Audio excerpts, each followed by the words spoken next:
see what good turns eyes for eyes have done. Mine eyes have marked thy shape. Eyes grace their art. Thy ears must perk, for such ears bring much fun. They draw but what they see, know not the heart. So I, prologue like, your humble patience pray, gently to hear, kindly to judge our play.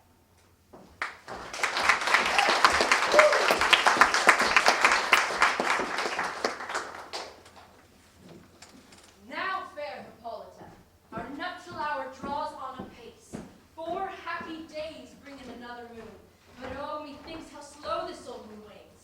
She lingers my desires, like to a stepdame or a dowager, long withering out young men within you. 4 days will quickly steep themselves in night. 4 nights will quickly dream away the time.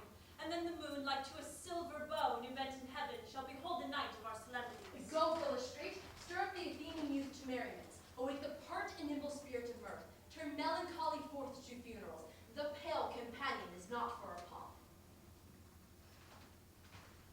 Hippolyta, I wooed thee with my sword, and won thy love doing thee injuries. But I will wed thee in another key, with pomp, with triumph, and with reverence. Happy be Theseus, our renowned Duke. Thanks, good Aegeus, what's the news of thee?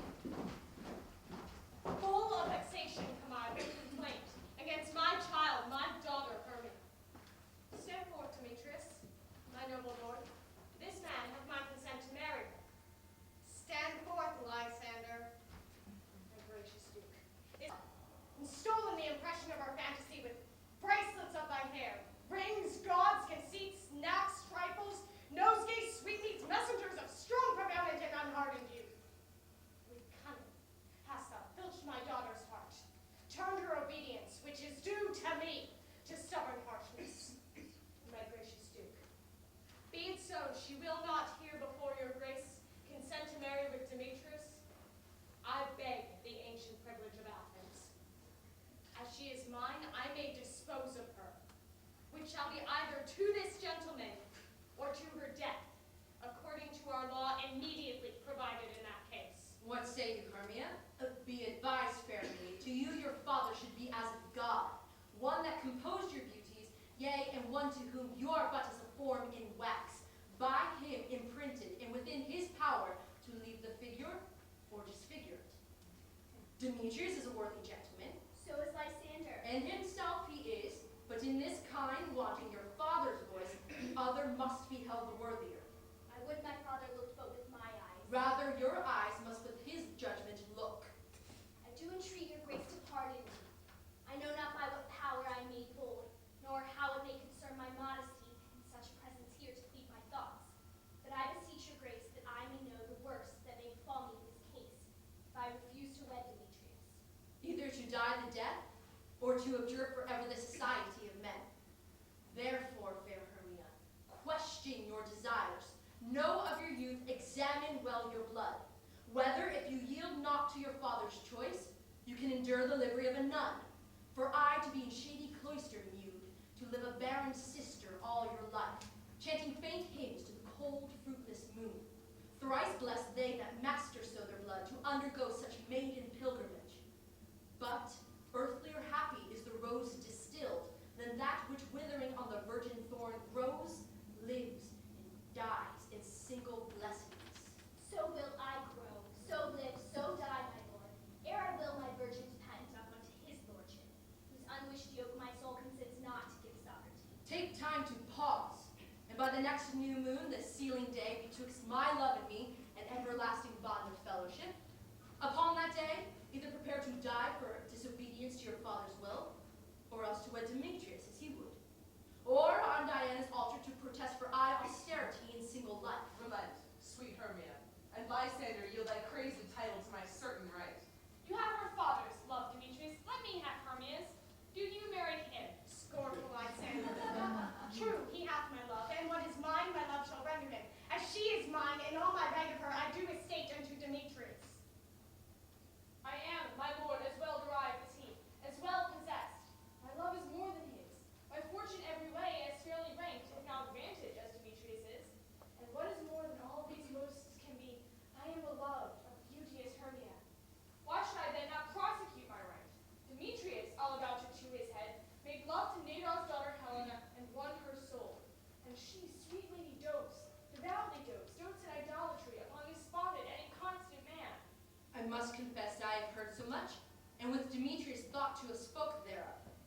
But being so overfull of self-affairs, my mind did lose it. But come, Demetrius, and Aegeus, come. I have some private schooling for you both. For you, fair Hermia, look you arm yourself to fit your fancies to your father's will, or else the law of Athens yields you up, which we by no means may extenuate, to death or to a vow of single life. Come, my Hippolyta. What's your name, what? Demetrius and Aegeus go along. With duty and desire we follow you.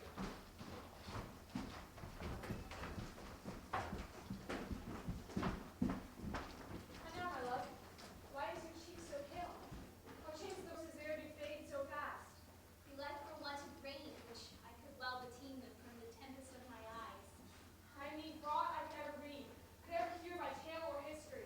The course of true love never did run smooth.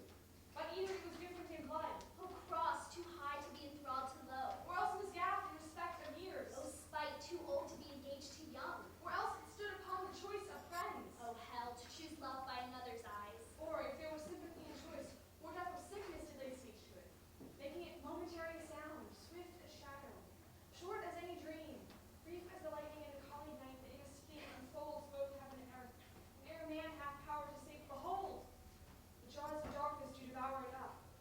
So quick bright things come to confusion. If then true lovers have been ever crossed, it stands as an edict in destiny.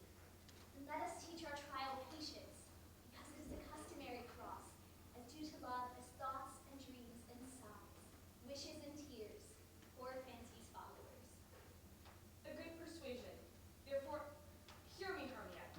I have a widow aunt, a dowager of great revenue, and she hath no child.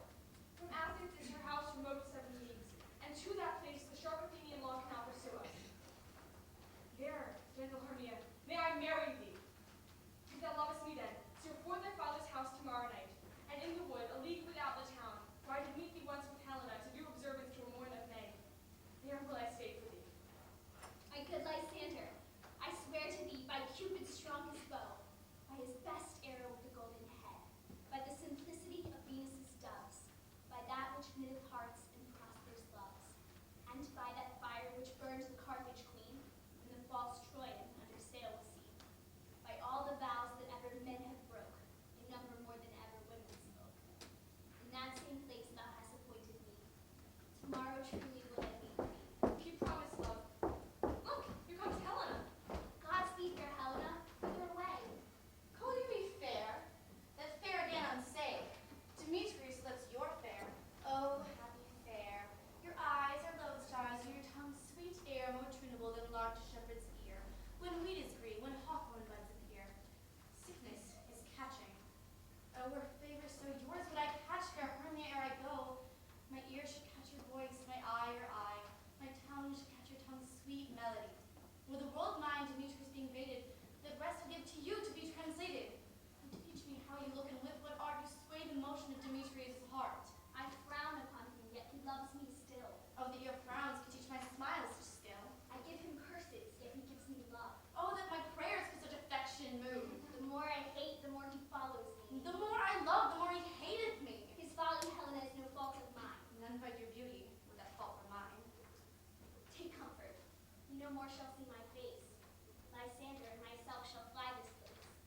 Before the time I did Lysander see, seemed Athens as a paradise to me. Oh then, what graces in my love do dwell, that he hath turned a heaven unto a hell. Helena, to you our minds we will unfold. Tomorrow night, when Phoebe doth behold her silver visage in the watery glass, decking with liquid pearl the bladed grass, a time when lovers flight doth still conceal. Through Athens' gate we have devised to steal. And in the wood, where often you and I, upon faint primrose beds were wont to lie, emptying our bosoms of their counsel sweet, there,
any judgment taste, wings and no eyes, figure unheeding haste. And therefore is love said to be a child, because in choice he is so oft beguiled. As waggish boys in game themselves forswear, so the boy love is perjured everywhere. For ere Demetrius looked on Hermia's eye, he hailed down oaths that he was only mine. And this hail some heat from Hermia felt, so he dissolved, and showers of oaths did melt.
She never had so sweet a changeling, and jealous Oberon would have the child, knight of his train to trace the forest wild.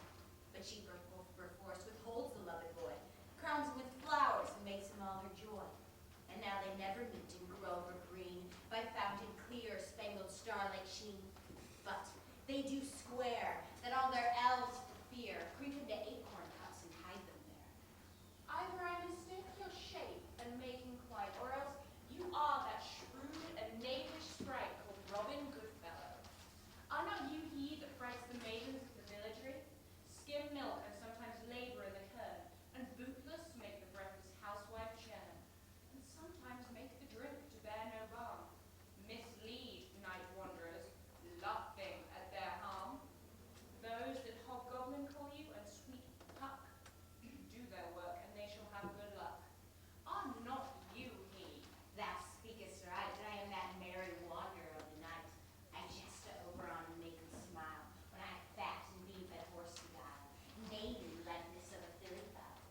And sometimes lurk I in a gossip's bowl, in very likeness of a roasted crab. And when she drinks against her lips I bob, and on her withered dewlap pour the ale. The wisest aunt, telling the saddest tale, sometimes her 3-foot stool mistaketh me. Then slip I from her bum, down topple she, and Taylor cries and falls into a cough. And then the whole choir hold their hips and laugh, and waxen in their mirth and wheeze and swear. A merrier hour was never wasted there. But Rosemary, here comes Oberon. And here my mistress would that he were gone. Ill met by moonlight, proud Titania. What jealous Oberon? Fairy skip hence. I have forsworn his bed and company. Tarry, rash wanton, am not I thy lord? Then I must be thy lady. But I know when I have stolen away from fairyland, and in the shape of Corin sat all day, playing on pipes of chord and versing love to amorous Philida. But that forsooth, the bouncing Amazon, your buskin mistress and your warrior love, to Theseus must be wedded, and you come to give their bed joy and prosperity. How couldst thou thus for shame, Titania? Glance at my credit with Hippolyta, knowing I know thy love to Theseus. Didst thou not lead him through the glimmering night from Perigenia, whom he ravished? These are the forgeries of jealousy.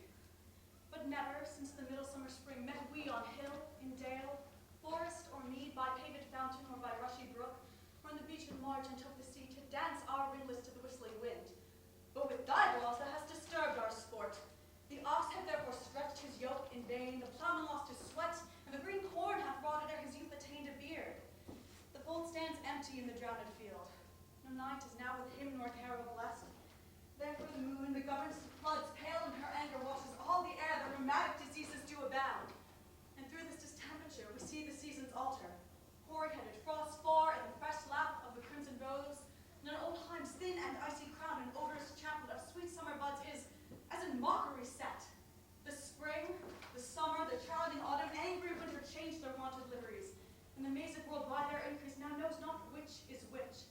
And this same progeny of evils comes from our debate, from our dissension. We are their parents and original. Do you amend it then? It lies in you. Why should Titania cross her Oberon? I do but beg a little changeling boy to be my henchman. Set your heart at rest. The fairyland buys not the child of me. His mother was a votress of my order, and in the spiced Indian air by night full often hath she gossiped by my side, and sat with me on Neptune's yellow sands, marking the embarked traders of the flood. When we have laughed to see the sails conceive and grow big-bellied in the wanton wind, which she with pretty and with swimming gait following, her womb then rich with my young squire would imitate, and sail upon the land to fetch me trifles as from a voyage rich with merchandise. But she being mortal, that boy did die. And for her sake do I rear up her boy, and for her sake I will not part with him. How long within this wood intend you stay? Perchance till after Theseus' wedding day. If you will patiently dance in our round and see our moonlight revels, go with us. If not, shun me, and I will spare your haunts. Give me that boy, and I will go with thee. Not for thy fairy kingdom. Fairies away, we shall tie down Wright if I longer stay. Go thy way. Thou shalt not from this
fetch me that flower and meet me here again ere the Leviathan can swim only. I'll put a girdle round about the earth in 40 minutes. Having once this juice, I'll watch Titania when she's asleep, and drop the liquor of it in her eyes. The next thing she waking looks upon, be it lion, bear, or wolf, on meddling monkey or on busy ape, she shall pursue it with the soul of love. And ere I take this charm from off her sight, as I can take it with another herb, I'll make her render up her page to me. But who comes here? I am invisible. I will overhear their conference. I love thee not, therefore pursue me not. Where is Lysander and fair Hermia? The one I will slay, the other slayeth me. Thou told me they were here in this wood, and here am I, and wood within this wood, because I cannot meet my Hermia. Hence, get thee gone, and follow me no more. You draw me, you hard-hearted adamant. And if you draw not iron, my heart is true as steel. Leave you your power to draw, and I shall have no power to follow you. Do I entice you? Do I speak you fair? Or do I not in plainest truth tell you I do not nor I cannot love you? And even for that do I love you the more. I am your spaniel, Demetrius. The more you beat me, I will fawn on you. Use me as your spaniel. Spurn me, strike me, neglect me, lose me. Only give me leave, and worthy as I am to follow you. But where's your place, can I beg, in your love, and yet a place of higher respect with me, than to be used as you would use your dog? Tempt not too much the hatred of my spirit, for I am sick when I do look on thee. And I am sick when I look not on you. You do impeach your modesty too much, to leave the city and commit yourself into the hands of one that loves you not, to trust the opportunity of night and ill counsel of a desert place with the rich worth of your virginity. Your virtue is my privilege, for that it is not night when I do see your face. Therefore I think I am not of the night. Nor doth this wood like world of company, where you in my respect are all the world. Then how can it be said I am alone, when all the world is here to look on me? I'll run from thee and hide me in the brakes, and leave thee to the mercy of the wild beasts. So wildest hath not such a heart as you. Run when you will, the story shall be changed. Apollo flies and Daphne goes to chase. The dove pursues the griffin. The mild hind makes speed to catch the tiger. Who the speed when cowardice pursues and battle flies? I'll not stay thy questions. Let me go.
he himself must speak thus. Ladies, or fair ladies, I would wish, I would entreat you, not to fear, not to tremble. My life is yours. If you think I come here as a lion to a pity on my life, no, I am no such thing. I am a man as other men are. And then he must name himself and tell them plainly that he is snug but joyful. Well, it shall be so. But there's two hard things. That is, to bring moonlight into the chamber, for Pyramus and Thisbe did speak by moonlight. Doth the moon shine the night we play our play? Look in the calendar, find out moonshine, find out moonshine. Yes, it does shine that night. Well, then we will leave a casement to the great chamber window where we play open and the moon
desire of you more acquaintance too.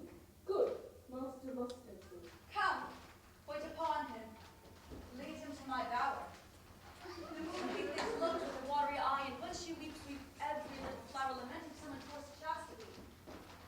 Tie up my love's tongue. Bring him silently.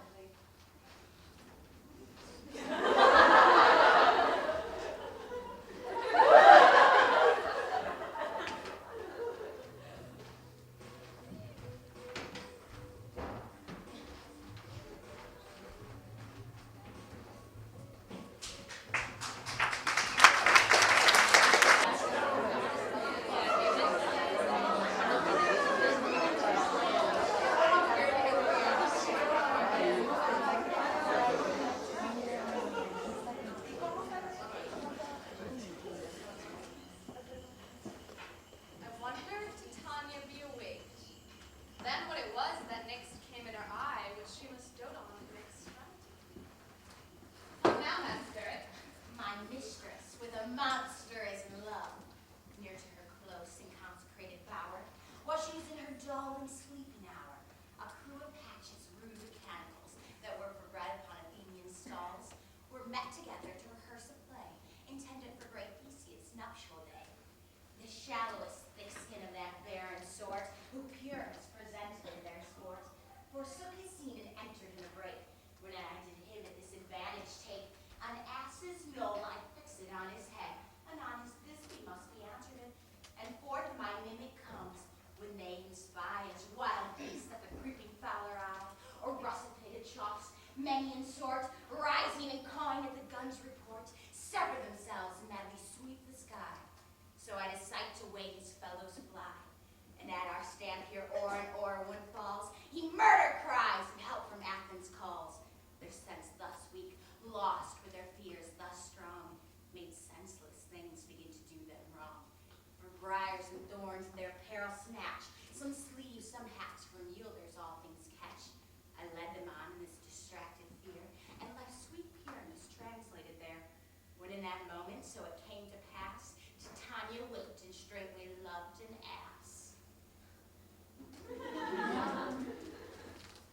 This falls out better than I could devise. But hast thou yet lacked the Athenians' eyes with the love juice as I have bid thee do? I took him sleeping, that is finished too, and the Athenian woman by his side, that when he waked afore she must be eyed. Stand close, this is the same Athenian. This is the woman, but not this the man. Why rebuke you him that loves you so? Lay breath so bitter on your bitter foe. Now I but shy, but I should use thee worse. For thou, I fear, hast given me cause to curse. If thou hast slain Lysander in his sleep, being o'ershoes in blood, plunge in the deep and kill me too. The sun was not so true unto the day as he to me. Would he have stolen away from sleeping Hermia? I believe as soon this whole earth may be bored, and that the moon may through the center creep, and so displease her brother's noontide with Antipodes. Cannot be that thou hast murdered him. So should a murderer look, so dead, so grim. So should the murdered look, and so should I, pierced through the heart with your stern cruelty. Yet you, the murderer, look as bright, as clear as yonder Venus in her glimmering sphere. What's this to my Lysander? Where is he? All good Demetrius, wilt thou give him me? I'd rather give his carcass to my hounds. Out, dog, out, cur! Thou drivest me past the bounds of maid's patience. Hast thou slain him then? Henceforth be never numbered among men. Oh, once tell true even for my sake. Darest thou have looked upon him being awake, and hast thou slain him sleeping? Oh, great touch. Not a worm and adder do so much? An adder did it. With doubler tongue than thine, thou serpent never adder stung. You spend your passion on a misprized mood. I am not guilty of Lysander's blood, nor is he dead for aught that I can tell. I pray thee, tell me when it is well. And if I could, what should I get there for? The privilege never to see me more. From that hated presence apart, see me no more, whether he be dead or no. There is no following her in this fierce vein. Here, therefore, for a while I will remain, so sorrow's heaviness doth heavier grow, for debt that bankrupt sleep doth sorrow owe. Which now in some slight measure it will pay, if for his tenure here I make some stay. What hast thou done?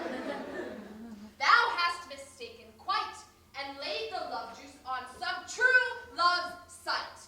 Of thy misprision must perforce ensue a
shall we their fond pageant see? Lord, what fools these mortals be. Stand aside. The noise they make will cause Demetrius to awake. Then will two at once grow one. This must needs be sport alone, and those things do best please me, that we call preposterously. Why should you think that I should woo in scorn? Scorn and derision never come in tears. Look, when I vow, I weave, and vow so born and near to me all through the peers. How can these things in me seem scorn to you, bearing a badge of faith to prove them true? You do advance your cunning more and more. When truth kills truth, oh devilish holy fray. These vows are Hermia's. Will you give her or? We oath with oath, and you will nothing weigh. Your vows to her and me put into scales will even weigh, and both decide as tails. I had no judgment when to her I swore. Nor none in my mind till you give her or. Demetrius loves her, and he loves not you. Oh, Helena. Goddess, nymph, perfect, divine. To what, my love, should I compare thine eye and crystal is muddy? Oh, how ripe and show thy lips, those kissing cherries tempting grow.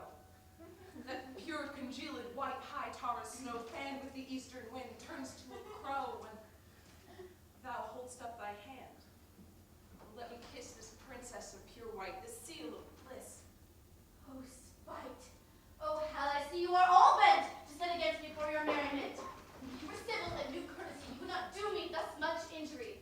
Can you not hate me, as I know you do, but you must join in souls to mock me too? If you were men, as men you are and show, you would not use a gentle lady so, to bow and swear and super praise my parts, when I am sure you hate me with your hearts. You both are rivals and love of Hermia, now both rivals to mock Helena. A trim exploit, a manly enterprise, to conjure tears up in a poor maid's eyes with your derision. None of noble sort would so offend a virgin and extort a poor soul's patience, all to make you sport. You are unkind, Demetrius, be not so. For you love Hermia, this you know I know. And here, with all goodwill, with all my heart, in Hermia's love I yield you up my parts. Of you and yours of Helena, to me bequeath, whom I do love and will do till my death. Never did mockers waste more idle breath. Lysander, keep thy Hermia, I will none. If ever I loved her, all that love is gone. My heart to her but is guest-wise sojourned, and now to Helen it is home returned, there to remain. Helen, it is not so. Disparage not the faith thou dost not know, lest thy peril thou buy it dear. Look where thy love comes, yonder is thy dear. Dark night, that from the eye his function takes, the ear more quick of apprehension makes. Wherein it doth impair the seeing sense, it pays the hearing double recompense. Thou art not by mine eye, Lysander found, my ear I think it brought me to thy sound. But why unkindly didst thou leave me so? Where should he stay? His love oppressed to go. What love could press Lysander from my side? Lysander!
this derision shall seem a dream and fruitless vision. And back to Athens shall the lovers wend, with league whose days till death shall never end. While I in this affair do thee employ, I'll to my queen and beg her Indian boy, and then I will her charmed eye release from monstrous view, and all things shall be peace.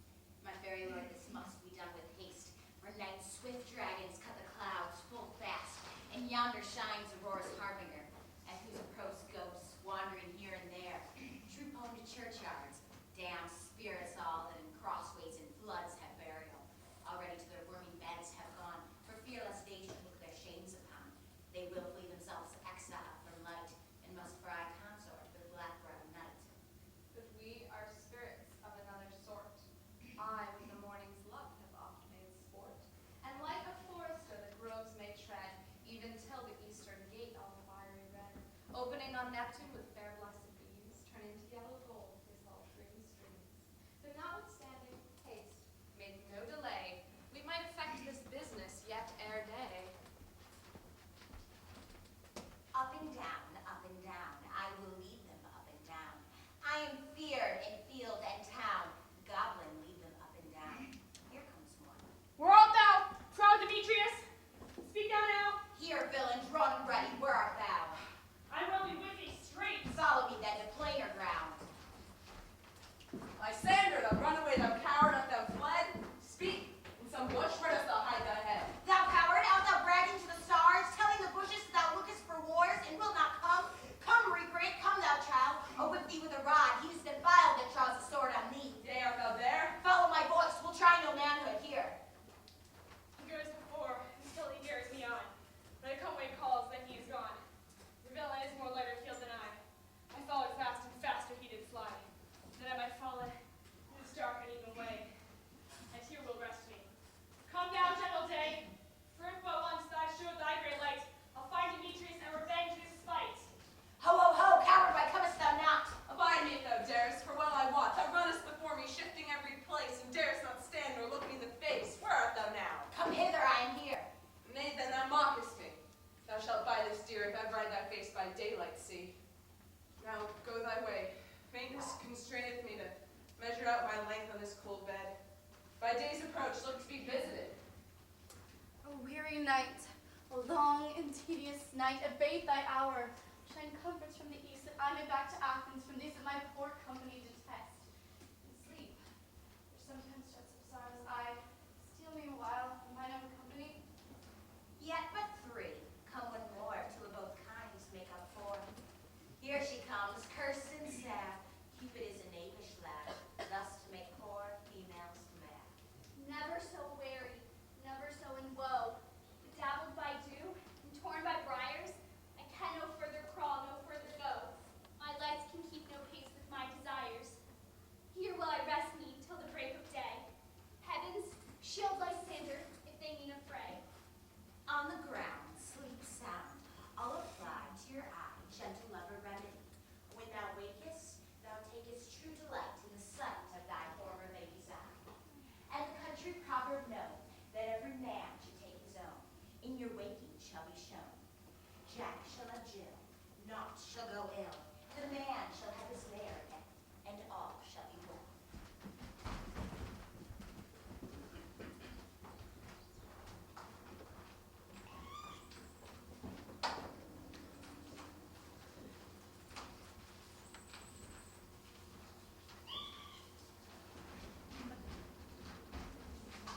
Come, sit thee down upon this flower bed, while I thy amiable cheeks do coy, and stick musk roses in thy thick smooth head.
like tears that did their own disgrace bewail.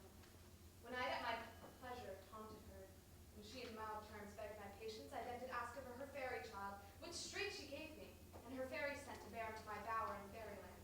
Now I have the boy, I will undo this hateful imperfection of her eyes. And gentle Puck, take this transformed scalp from off the head of this Athenian swain, that he, awaking when the others do, may all to Athens back again repair, and think no more of this night's accidents, but as the fierce vexation of a dream. But first I will release the fair queen. Be as thou was wont to be, see as thou was wont to see. Dian's bud, or Cupid's flower, hath such force and blessed power. Now, Titania, wake you, my sweet queen. My Oberon, what visions have I seen? Methought I was enamored of an ass. There lies your love. How came these things to pass? Oh, how mine eyes do loathe his visage now. Silence a while. Puck, take off this head. Titania, music, call, and strike more death than common sleep. All these five the sense. Music, ho. Music such as charmeth sleep. Now, when thou wakest, with thine own fool's eyes, Come, my queen, take hands with me, and rock the ground where on these sleepers be. Now thou and I are new in amity, and will tomorrow, midnight solemnly, dance in Duke Theseus' house triumphantly, and bless it to all fair prosperity.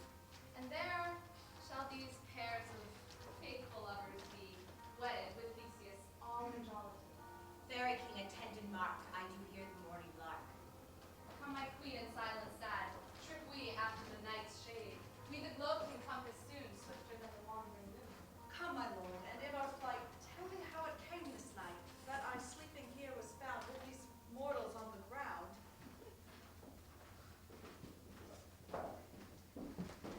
Go, fill a street, find out the forester. For now our observation is performed, and since we have the wayward of the day, my love shall hear the music of my hounds.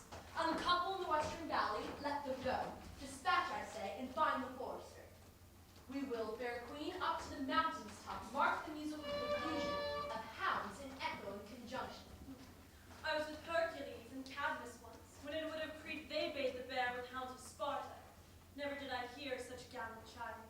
For besides the groves, the skies, the fountains, every region near seemed all one mutual cry.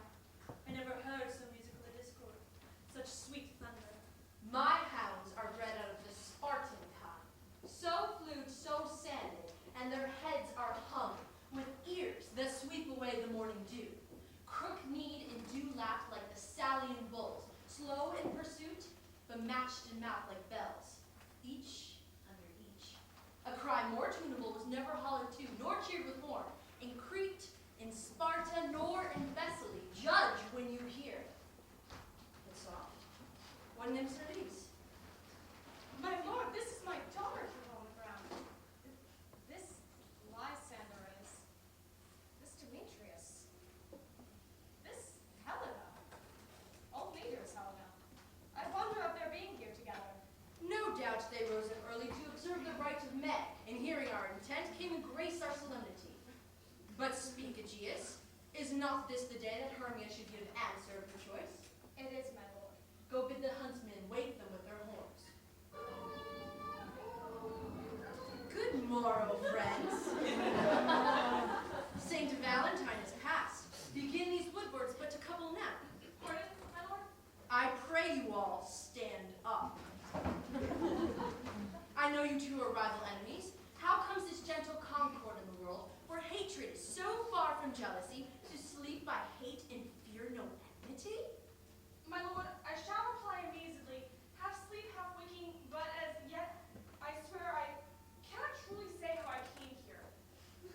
But now I think, and for truly would I speak, and now I do think me, so it is.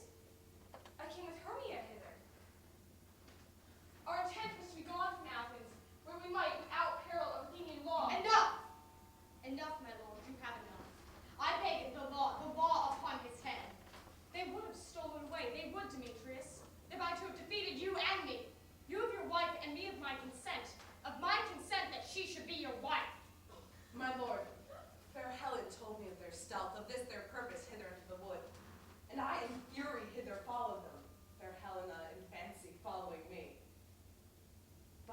my good lord, I wot not by what power, but by some power it is, that my love for Hermia melted as the snow. It seems to me now the remembrance of an idol god which in my childhood I did dote upon.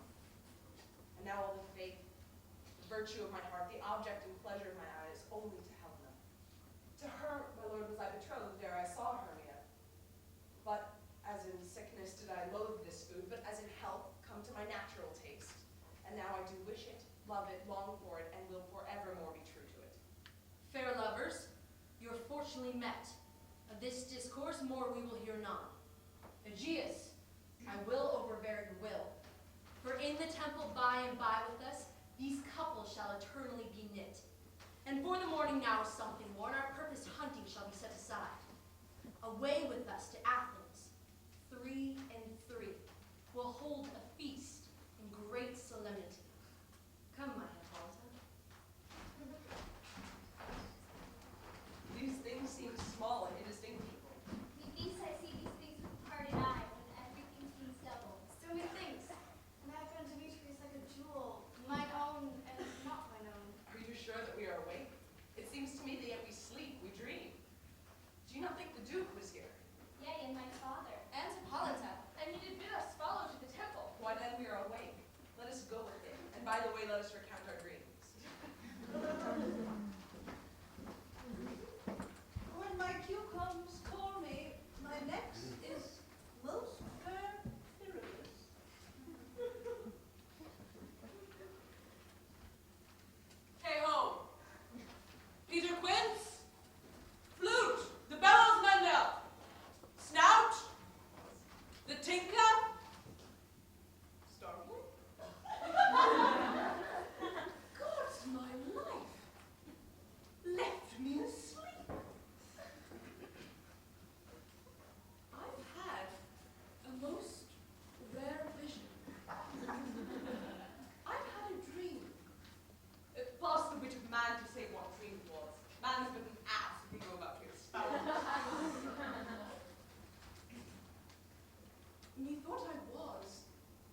no onions, no garlic, for we are to utter a sweet breath.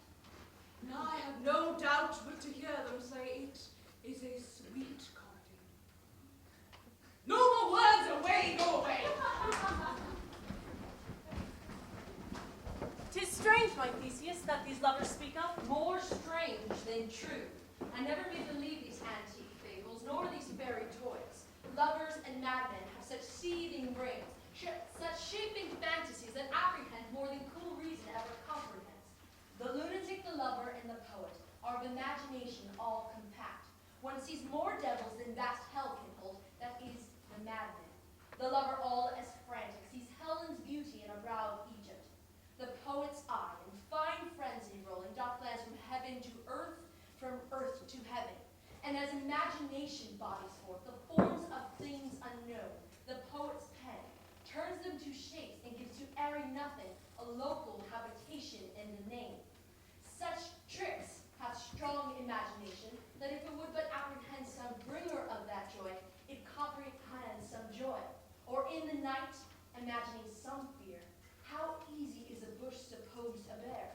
But all the story of the night told over, and all their minds transfigured so together, more witnesseth than fancies, images, and grows to something of great constancy.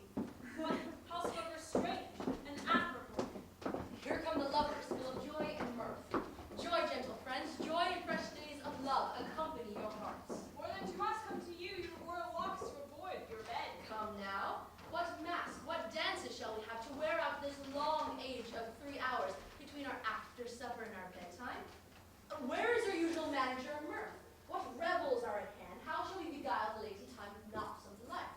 Call, Street. Here, my Theseus. Say, what abridgment have you for this evening? How shall we beguile the lazy time? There is a brief how many sports are ripe. Make choice of which your highness will see first. The battle with the centaurs, sung by an Athenian eunuch to the harp. Will none of that. That have I told my love in glory of my kinsman Hercules.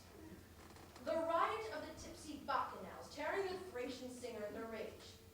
That is an old device, and it was sung when I from Thebes came last a conqueror. The thrice 3 muses mourning for the death of learning, late deceased and beggary. That is some satire, keen and critical, not sorting with a nuptial ceremony. A tedious, brief scene of young Pyramus and his love Thisbe. Very tragical mirth. Merry and tragical, tedious and brief. That is, a hot ice and strange, wondrous snow. How shall we find the concord of this discord? A play there is, my lord, some 10 words long, which is as brief as I have known a play. Though by 10 words, my lord, it is too long, which makes it a piece. For in all the play there is not one word apt, one player fitted. And tragical, my noble lord, it is, for Pyramus therein doth kill himself. Which, when I saw rehearsed, I must confess, made mine eyes water, but more merry tears the passion of loud laughter shed. And what were they that do play it? Hard-handed men which work at Athens here, that never labored in their minds till now, and now have toiled their unbreathed memories with this same play against your nuptial. And we will hear it. No, my noble lord. It is not for you. I have heard it over, and it is nothing, nothing in the world. Unless you can find sport in their tent, extremely stretched and harmed with cruel pain to do you service. I will hear that play. For never anything can be amiss when duty and sinfulness tender it. Go bring them in. And take your places, ladies. I love not to see readiness o'ercharged, and his duty and service perishing. Why, gentle sweet, you shall see no such thing. He says they can do nothing in this company. The kinder we to give them thanks for nothing. Our sport shall be to take what they mistake, and what poor duty cannot do, noble respect takes it in might, not merit. Where I have come, great clerks have purpose to greet me with premeditated welcomes, where I've seen them shiver and look pale, make periods in the midst of sentences, throttle their practiced accents and their fears, and in conclusion, dumbly have broke off, not paying me a welcome. Trust me, sweet, out of this silence which I picked a welcome, and in the modesty of fearful duty, I read as much as from the rattling tongue of saucy and audacious eloquence. Love, therefore, and tongue-tied simplicity speak most in my capacity. So please your grace, the prologue is addressed. Let them approach.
And thou, oh Wang, oh sweet, oh lovely woman, that standest between her father's ground and mine. And thou, oh Wang, oh sweet, oh lovely woman, show me thy chink to blink through with mine eye.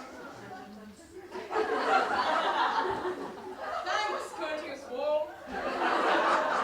Jove shield thee well for this.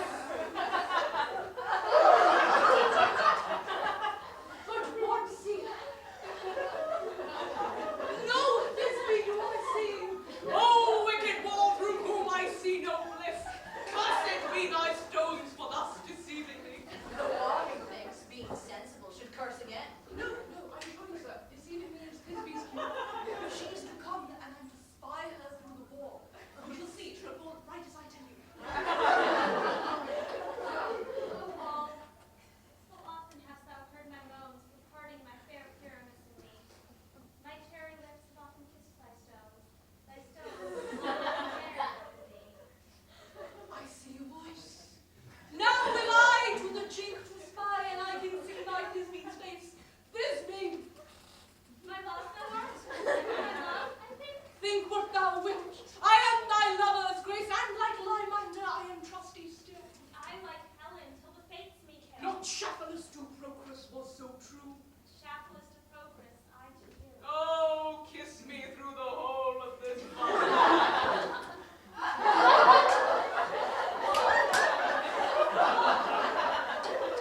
Wilt thou at Nini's tomb meet me straightway? Tide life, tide death, I come without delay.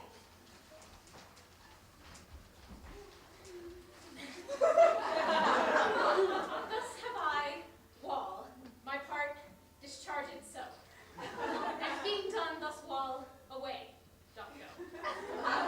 This is the silliest stuff that ever I've heard. The best in this kind are but shadows. The worst are no worse of imagination amend them. It must be your imagination, then not theirs. If we imagine no worse of them than they of themselves, then they may pass for excellent men.